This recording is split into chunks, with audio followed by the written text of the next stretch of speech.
Welcome to the Chosen to Speak podcast, where your voice, your truth is valued. I'm the CEO Trend, and I'm your host.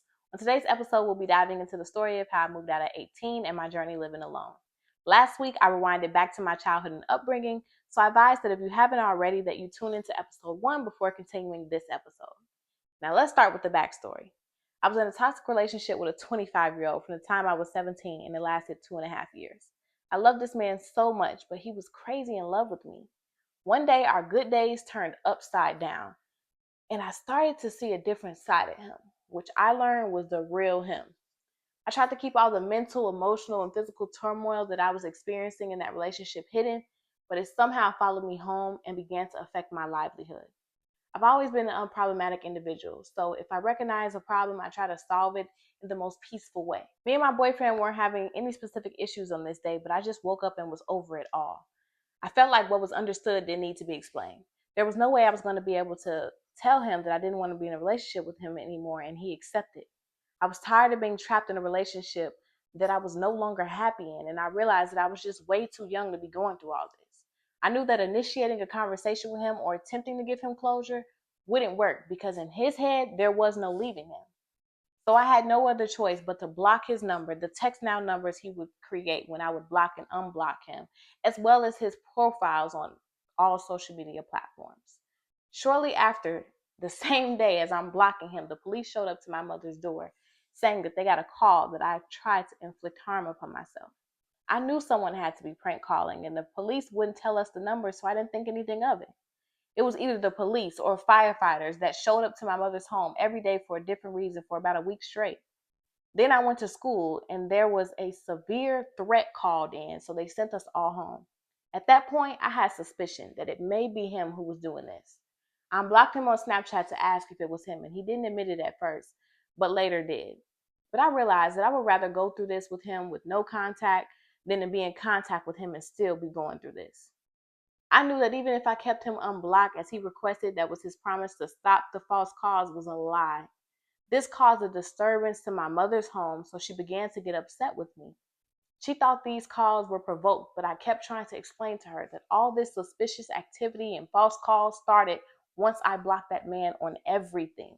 She wasn't hearing it or going for it, though. Many people have told me that my mother claims this is the reason I had to move out of her home, but it was actually August 2nd, 2021, when she informed me via text that I could no longer live with her, expressing that I had to be gone after graduation. This conversation stemmed from a text thread about orientation for a new school I was transferring to. All the stuff my ex started doing to antagonize me took place months after I transferred to that new school for senior year in which I graduated from. So this being the reason that I was put out wouldn't make sense. Not to mention, I wasn't even yet enrolled into the school that I was referring to that my ex called in with the threat. How could something that took place months after I initially was told that I couldn't live with her be the motive for why I was being put out to begin with? I love my mother to death, always been a mama's girl, but it's no secret that we've always had a very rocky relationship. And whether she'll ever admit it or not, she put me out when I was 18. Now, she didn't literally throw out all my belongings and leave me on the streets, but she did tell me that I had to be out of her home by a certain amount of time and continue to press the issue. Now, I don't know if she was just saying this to scare me or if she truly meant it, but I wasn't trying to learn the hard way, so I took her word for it. Her persistence and constant reiteration is all I needed. I was now old enough with enough power, means, and resources to remove myself from an environment that I was no longer wanted in. My mom claims that she never put me out, and I don't know what else she'll call it, but I have several text messages, letters, remembrances of events, and other forms of proof of this that I won't include for privacy reasons. But despite what she has convinced herself to believe, I stand in my truth, and as much as I've tried to work around it, it's really hard for me to tell my story without including this life-changing event that served as a turning point in my life. And in no way am I trying to bash her by sharing this. Now, at first, I was angry because I didn't understand what type of mother would do this to their child. But looking back, I stopped taking it personal and I realized this was all a part of God's plan. So now I thank my mother for her decision because that one decision that I thought was meant to destroy me shifted and changed my life drastically for the better. Now let's get into the details of this journey of me moving out at such a young age. I moved into my very first apartment in September 2022 at the young age of 18. At the time, I didn't have much support or anyone to talk to about this because there was not many people my age living alone unless they were in college. Not to mention, I wasn't really allowed to tell anyone that my mom put me out for the sake of her reputation. Family didn't open up their doors to me because no one believed that this could be true. No one believed it until I actually moved and started living on my own. Nonetheless, I finally had my own place to call home, where I could be at peace and in solidarity. No more mama issues and no more problems with that man. I was finally away from everything and everybody. Don't get me wrong, I was very mature for my age, but it doesn't take away from the fact that I was only 18, trying to make such a big move all by myself. I had plenty of money, but I had just started building credit, so I was hesitant to apply for an apartment, being that I had no previous rental history and no open lines of credit besides a credit card. However, I toured apartments, applied, got denied, and was told I could not reapply for 2 years, so I got discouraged. Despite all that, I knew I had no choice but to move due to the circumstances within my current living conditions at the time. So I kept looking, kept trying, and finally someone I was working with said that they knew someone who does apartment approvals. Me being so young, I had no idea what that meant, but I trusted the source, so I went with it and was approved for my very first apartment in Des Plaines, a suburb in Illinois, just 10 minutes from my mom's house, with the individual that person connected me with. That person charged me $5,400 to receive my keys and move in. Of course, I didn't think anything of it because I was approved, got my keys, and I trusted that this person was being truthful about all the fees that they said the amount of money was being applied to. The first week I'm in my new apartment, I'm putting together some of my furniture, and I get a no-caller ID call from my ex saying he's so proud of me. He heard I moved. He bought me a bunch of stuff as a housewarming gift, proceeding to ask where we could meet for me to get it. I'm so busy in the zone putting everything together that I had no time or energy to meet him anywhere. So, not even realizing what I was doing, I disclosed to him an address nearby, which, of course, when he came to drop off the stuff, it just had to be something heavy, too heavy for me to carry. So, he quickly learned my actual address because he brought everything in. Him bringing up the gifts turned into him sleeping over and coming by frequently. Although I didn't let him move in, my place of peace soon turned into a place of chaos. Because now we were back together, going through the same toxic cycles all over again. I don't know what it was about this man, but I had never been delusional until I met him. It didn't matter what we did to each other, whether good or bad. I could not get enough of him just as much as he couldn't get enough of me. It's like we were inseparable. No matter how much I wanted to leave, I could just never fully withdraw and stay away for good. Somehow we always ended up back together. Then I quickly grew tired of him because he was making life a living hell for me. The same month I moved in, he finessed me out of $2,000, and a couple months later, he was unexpectedly locked up for a warrant he had for the threat that he did to my high school, just for him to bail out a couple days later with the money that was owed to me. Then he was arrested again in December, and I held him down until March when he came home just to find out I was being cheated on with a minor who I later found out he had a baby on the way with. That's where I drew the line, so I cut him off in March of 2023. In June of that same year, I was informed that he was arrested again and he's been locked up since, still to this day. At that point, I was back to reality, peace, and no distractions. Still not thinking anything of these payments because months went by and all was well within the apartment. I was told that my rent would be $1,300, everything included. So that's what I had been paying either on time or early via money order. The individual I was approved for the apartment through hadn't given me the resident portal for a while, and when I finally got it, I noticed there was a balance on the account, which raised a red flag and a lot of questions for me because, to my knowledge, I was paying the amount I was told to pay every month. Then one day in March 2023, I received an envelope on my door, and inside was a letter of eviction along with the money order of the rent I had just paid for the first. And the letter stated there's an outstanding balance of $1989.02. And because of that, they cannot take any more partial payments. Now, mind you, at this point, I knew I was living under someone else's name, and I was trying to stay under radar because I was not the same individual whose name this place was in. I was under so many emotions and confusion, fear, anger, frustration, you name it. So I called the next morning to find out more details about the letter I received, and they told me that I had been paying $1,300 since I moved in, but my rent is really $1,349 plus gas plus water. So really all I owed was $689.02, but since they returned the $1,300 rent payment, it made the balance become $1989.02. If I had known my rent was $1,349 plus utilities, I would have been paying it all along, but I didn't. So a balance and late fees were accumulated. They told me all I had to do was clear the balance and I'll be removed off the eviction list. However, the payment had to be given in person and not dropped in the Dropbox like the rent is. So I'm nervous because I'm thinking they're going to ask me for an ID when I come in the office. However, God gave me grace. It worked out because all they wanted was the money. I returned the money order and paid the remaining $689 balance and got out them people way. After that, everything was okay until I received another letter in July for renewal. They wanted notice of whether I was going to renew the lease in September or not. I was interested in renewing the lease, so I contacted the individual who I got the apartment from because the last four digits of the social security number was needed in order to renew. The individual who I got the apartment from said they no longer had that information. So I began panicking because if they don't have that information, then I can't renew, which means I have to move out. Then a couple text messages later, the individual states that they can renew it, but it's going to be $500 to do so. Although this was my first apartment, I was starting to learn the process of how renting even works. So I knew that it was free to renew and this was an unnecessary charge. So I said, forget it. I made a decision within myself that I was just going to have to move out. I ended up calling the leasing office to see what needs to be done if I'm not going to renew. And they said it was past 60-day notice, so I would have to pay to break the lease. So I asked about the process of receiving my security deposit back because I would just use that to pay whatever is owed to them. But they mentioned they don't even charge security deposit. They said all they charge is prorated first month rent, which would have been $1,300, and $300 to $500 move-in fee, depending upon the credit. Hearing this, I was at a loss for words and the truth was being revealed. But with that being said, this means that I shouldn't have paid any more than $1,800 to move in that apartment, but paid an extra $3,600 to the individual in whom I got approved with. So I felt screwed. I felt like I had been in the dark about a lot, lost a lot, and been through a lot all while being there. So I was back at square one. Money, good credit, but no rental history. Now, let me mention, I always knew God because I grew up in church.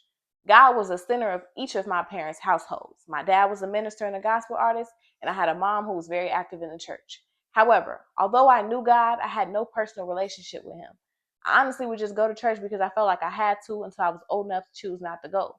At this point in my life, I was living lukewarm, in light and in darkness, indulging in a lot of sin.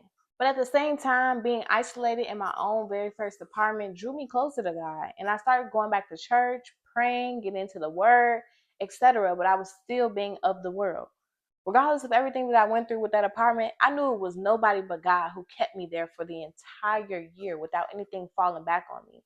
But I felt in my spirit the urge to move. I knew that no matter what I wanted, it was time to go. And I had faith that God would make a way no matter the circumstances. So despite the reservations I had, I began looking for apartments and touring them. I didn't want to pay any more than what I was already currently paying, which was $13.49.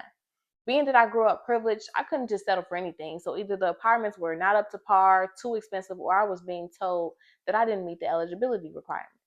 So once again, I was discouraged because all I knew was I was not moving back in with my mom. I never believed in going backwards, only forwards. And I knew that if God had removed me from that environment, it was for a reason and there would be no returning. After the hassle of apartment hunting, I finally found this one luxury apartment in Schaumburg, Illinois, which was 30 minutes from the suburb I had been living in. I toured it, and when I say just from driving up to it, seeing the surrounding neighborhood, viewing the property, seeing the amenities, I knew this was home. I was already manifesting, claiming, and believing that this place was mine. I knew it was already mine. The community was a property built alongside a beautiful lake. It had a pool, gym, clubhouse, business center, playground, grilling stations, picnic tables, and view of the lake, and so much more. The apartment had stainless steel appliances, walk-in closets, island-style bar kitchen countertops, etc. However, the one bedroom, one bathroom unit that was available was $1,430, which was over my budget because I was already knowing that all utilities would be separate, which would result in more charges. Not to mention I had to make 3 times the monthly rent, which I knew my pay stubs wouldn't equal to the amount needed, but I knew if they accepted bank statements that would show and prove that I had more than enough to afford the rent. Regardless, I couldn't shake the feeling of this being home. So I prayed over the unit and the address, took the risk, and applied.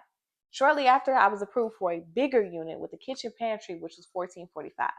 I was grateful because God blessed me with an apartment in my own name attached to my own credit that checked all the boxes I desired. I remember being worried about how I was going to pay my rent, but God increased my income, made a way for me to afford the rent, and have it on auto pay. Being that I had already been living on my own for a year, this move was very inexpensive because I already had everything I needed. I wasn't starting over, I was just moving on. So September 3rd, 2023, I moved in. I really loved this place and never had any issues. I plan to do everything different in this apartment, keeping in mind all the lessons I learned from the experience of having my first apartment. This address I kept private, and I didn't allow many guests into my space. Everything about this place was just different. This was the true place of peace, my sanctuary and safe place. It was in this very apartment that I started to really understand who God was.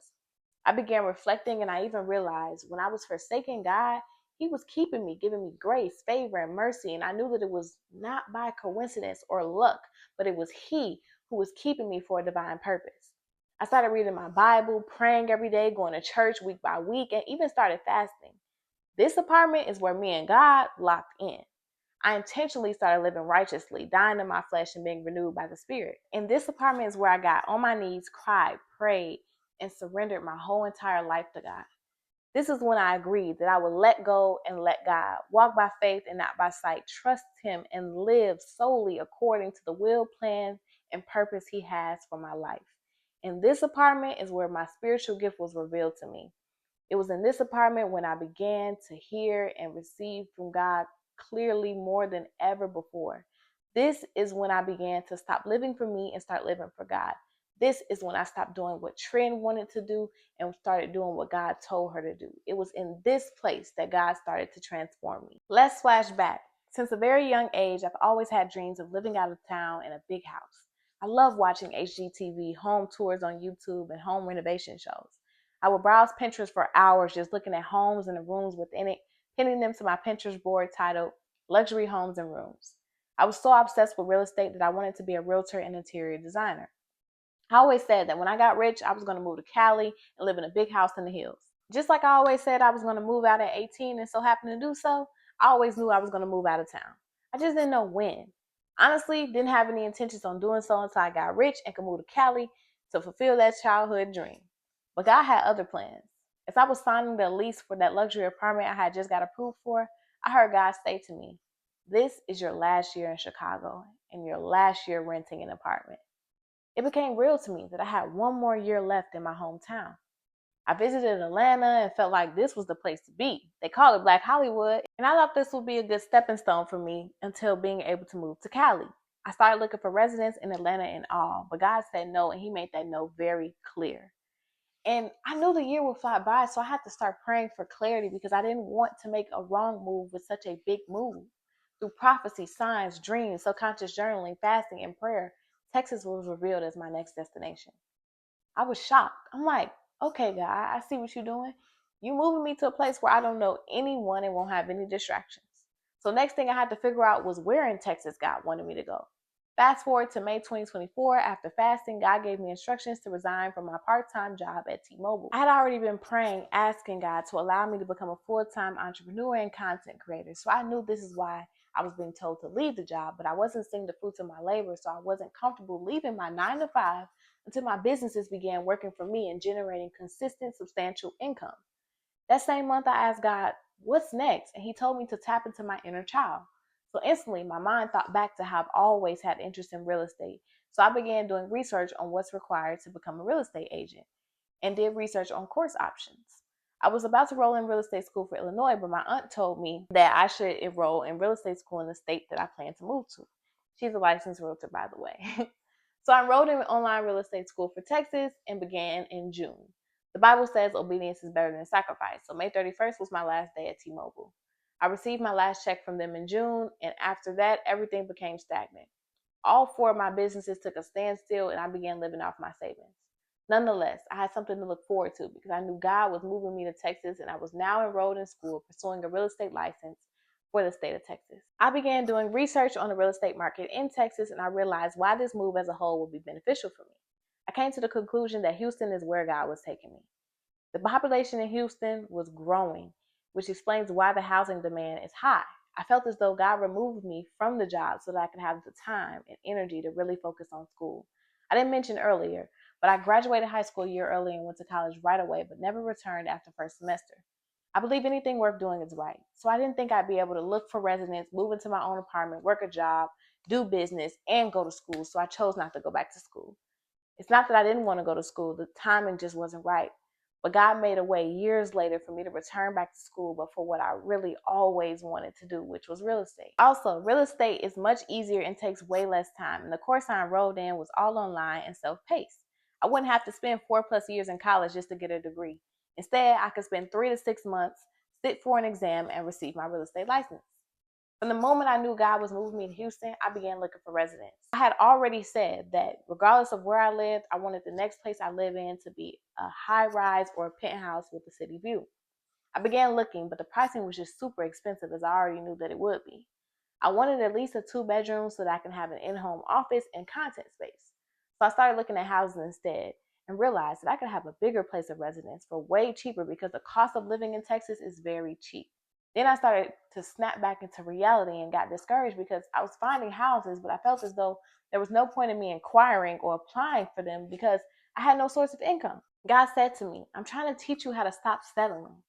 There's no such thing as a budget because you don't have any source of income. So just look for what you desire and I will provide for you. So I accumulated a list of homes I desire and saved them. Fast forward to July 2024, I received an email from my current apartment complex with instructions for lease renewal. Part of me wanted to renew because that's what felt easy and comfortable, but I knew what God had already instructed, so I signed for non-renewal. From that point on, all I could think about was my lease being up September 1st, 2024. Time kept going on and I started to become weary because I still had no incoming income. And I was still living off my savings. I was grateful to have been disciplined and so blessed over the years to even have the savings that I could live off of, but I had fears of it running out before I even make it to the place that God was calling me to. Every time I feel like I made the wrong choice, God would confirm and reassure me that Texas was still my next destination. I kept seeing moving trucks and Texas license plates. I was born and raised in Chicago, lived there all my whole life, and had never seen a Texas license plate up until this specific point in time. Now, the longer I waited, the more I felt spiritually attacked and the more my faith was tampered with. However, I kept praying, kept fasting, kept going back to the word, and continued to trust God. I knew the same God that was keeping me all this time, even when I wasn't in a relationship with Him, wouldn't have brought me this far to leave me, because He would never leave me, nor forsake me, nor forget about me, nor mislead or turn His face against me. I just figured that the wait was all a part of the plan. I was already planning a trip to Houston, but the dates I would choose, I would have to postpone because they were having severe weather issues. And then this happened for a second time after I rescheduled and replanned the trip. So I never ended up getting a chance to visit and tour the places I was even interested in. And by the time travels to Houston were clear and safe, it was too short notice and almost time for me to move. Overall, after trying to be optimistic and hopeful for so long through this entire journey and seeing no change, I started to fall into depression and my anxiety was at an all-time high. It got so bad I stopped doing school because I couldn't focus and I wasn't in the right headspace. I was trying to figure out how was I going to make such a big move by myself. This move I chose to keep private because I didn't want any monitoring spirits, evil eye, outside fears, judgment, or doubts projected onto me. Only voice I wanted to hear was God. So I kept this move between me and Him and only chose to share with a few close friends and family. Shoot, even with the few people knowing, I still have people questioning the move, telling me what they think is best, saying go get a job and all this kind of stuff. So not only was I internalizing my own thoughts, but now others as well. But one day I got out of my own head, out of my feelings, regained my power back, snapped back into reality, realizing that no matter what, I still had to be out of this apartment by September 1st, 2024, because the lease was ending. Meaning it's time to start packing. Something in me said, how are you believing God for a house, but you still haven't packed up this apartment? And that was the day I got up, went to the store, got totes, boxes, tape, and newspaper. It was August 19th when I finally started packing. Mind you, I still hadn't found a new place of residence that I was moving to. Then a couple days later, I found this 3-story, 3-bed, 3.5 bath, 2-car garage, penthouse style house with a balcony for rent that had just been listed with no pending sales or applications. Out of all the homes I had looked at, this was the only home that gave me butterflies, got me excited, and had me feeling like this is home. So I called the listing agent, found out the requirements, and did a video tour of the home. I loved it even more after seeing it more in detail. So after that, I prayed over the pictures and videos of the home with my anointed oil, prayed over the address, and I said to God, although this is the home I desire, I don't want anything that you don't want for me. So if this is not the home that you have destined for me, please reveal to me the home that you do have for me and teach me how to be accepting of whatever your decision is. But if this is the home that you have for me, allow your will to be done. And I applied for that house off faith. Thursday, August 22nd, 2024, I applied and submitted all necessary documents. That next day, Friday, August 23rd, I started packing more, and by Saturday, August 24th, I was approved for that house. I couldn't help but to start crying, and I got on my knees and I thank God. That same day I was approved, I informed my close loved ones. Sunday, August 25th, I went to church to praise the Lord for what he had done and what he was about to do. Visited and did all my farewells to those who knew I was moving, and by Monday, August 26th, I was fully packed up, picked up my U-Haul, and loaded it. The morning of Tuesday, August 27th, I picked up my dad from the train station who came to Chicago all the way from Mississippi to help me make this move possible, returned my apartment keys to the leasing office, and we hit the road. Over 16 hours later, on Wednesday, August 28th, I arrived to Houston, Texas, and was pulling up to my newly renovated 3-story, 3-bedroom, 3.5-bath, 2-car garage home, and I hopped out of the car and immediately got on my knees and cried. I was shocked and amazed just seeing how big and beautiful the house was. I couldn't believe my eyes because I knew I was being rewarded for my obedience, patience, and faith in God. The wait seemed long, but the promise was still fulfilled, and God showed up right on time. I just wanted residence in the land I knew God was calling me to, whether that be a hotel, Airbnb, apartment, or whatever. But he gave me double for my trouble and exceedingly and abundantly more than I could ever ask, think, imagine, or pray for. I said I wanted a luxury high-rise or penthouse apartment, but God blessed me with my very own penthouse-style house with more than enough room for little old me. God continues to show me that what I want is so minuscule compared to what he wants and has in store for me. But this is just the beginning. And I will be back to share another testimony because God is still not done yet. Yes, I have made it to the land that God has called me to, but I am still waiting for financial increase and opportunity and divine breakthrough. But I know that God doesn't bless his children with anything that they can't maintain, manage, or steward. So it won't be much longer now before God blesses me with the wisdom, resources, opportunities, and finances needed to steward and expand all that he has blessed me with. I will be successful, prosperous, and wealthy. My businesses will grow, expand, and take off. My visions will continue to come to fruition. My manifestations will keep coming to pass. My dreams will become reality, and I will live the luxury, abundant, soft, peaceful lifestyle that I've always desired. Despite what things may look like now, all the circumstances and everything that I'm going through, I don't worry about anything, but instead I pray about everything because I know that nothing is too hard for my God and he's able. This wraps up episode 2, where we have explored the journey of me moving out at a young age and living alone. I really hope you all enjoyed. So thank you for tuning into the Chosen Speak podcast, where your voice, your truth is valued. If you enjoyed this week's episode, be sure to like this video, share your thoughts in the comments below, and subscribe for more. Make sure you come back next Friday at 7 p.m. Central for another episode. Chosen to Speak podcast is available to watch on YouTube and listen on Spotify and Apple Podcasts.